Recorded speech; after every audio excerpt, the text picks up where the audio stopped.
चलिए जानते हैं उज्जैन महाकाल के खौफनाक रहस्यों के बारे में, जिसे सुनकर आप दंग रह जाएंगे। नंबर 1, महाकाल का रहस्य। ऐसा माना जाता है कि महाकाल का संबंध केवल मृत्यु से है, परंतु ये पूरा सच नहीं है। काल के दो अर्थ होते हैं, एक समय और दूसरा मृत्यु। काल को महाकाल भी कहा जाता है क्योंकि प्राचीन समय में यहीं से पूर्व विश्व का मानक समय निर्धारित होता था, इसीलिए इस ज्योतिर्लिंग का नाम महाकालेश्वर रखा गया। दूसरा कारण भी काल से जुड़ा है। दरअसल महाकाल का शिवलिंग तब प्रकट हुआ जब महादेव को एक राक्षस दूषण का अंत करना था। तब भगवान शिव उस राक्षस का काल बनकर आए, जिसके बाद अवंती नगरी, जिसे अब उज्जैन के नाम से जाना जाता है, वहाँ के वासियों के आग्रह पर महाकाल वहीं उपस्थित हो गए। ये समय यानी काल के अंत तक यही रहेंगे, इसीलिए भी इसे महाकाल कहा जाता है। नंबर 2, क्यों यहाँ रात नहीं बिताते कोई राजा या मंत्री? उज्जैन का एक ही राजा है और वो है महाकाल बाबा।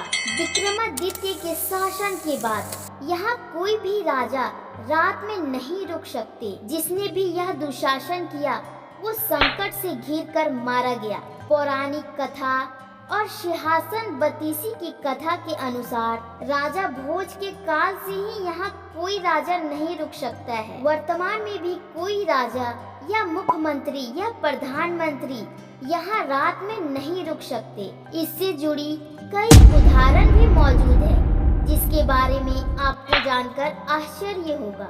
एक बार देश के चौथे प्रधानमंत्री मोरारजी जी देसाई जब मंदिर के दर्शन करने के बाद रात में यहीं रुके थे, तो उनकी सरकार अगले ही दिन गिर गई थी।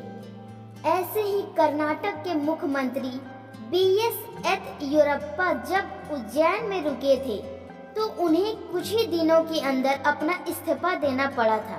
इस रहस्य को कुछ लोग संयोग मानते हैं, तो कुछ लोगों के मुताबिक महाकाल भगवान ही इस शहर के राजा हैं और उनके अलावा कोई भी राजा यहाँ नहीं रुक सकता।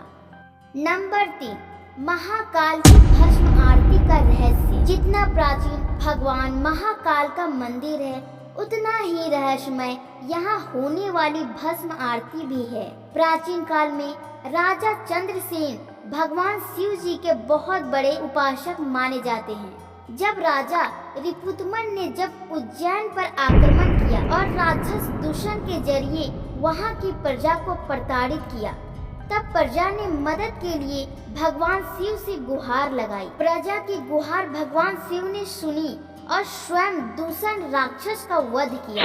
इतना ही नहीं, भगवान शिव ने दूषण की राख से अपना श्रृंगार किया और वे हमेशा के लिए यहाँ बस गए और इस तरह से भस्म आरती की शुरुआत हुई। नंबर 4, चिता भस्म से की जाती थी आरती। यहाँ पर भगवान शिव के शिवलिंग पर चिता की ताजी भस्म से आरती की जाती थी और इसी से उनका श्रृंगार भी किया जाता था। एक कथा के अनुसार प्राचीन काल में प्रतिदिन एक मुर्दे की राख से भस्म आरती की जाती थी, परंतु एक बार उज्जैन के शमशान में कोई भी शव नहीं मिलने के कारण उस समय के पुजारी ने अपने ही पुत्र की बलि देकर उसकी चिता की राख से भस्म आरती की, जिससे भगवान महाकालेश्वर अत्यधिक प्रसन्न हुए। उन्होंने उस पुजारी के पुत्र को जीवन दान देते हुए कहा, आज से उनकी आरती कपिला गाय के गोबर से बनी कंडों से किया जाए। और तब से आज तक यहाँ कपिला गाय के गोबर के कंडों, समीप, पीपल, प्लास, बड, अमलताश और बेल की लकड़ियों को जलाकर तैयार किए भस्म से उनकी नियमित रूप से आरती की जाती है।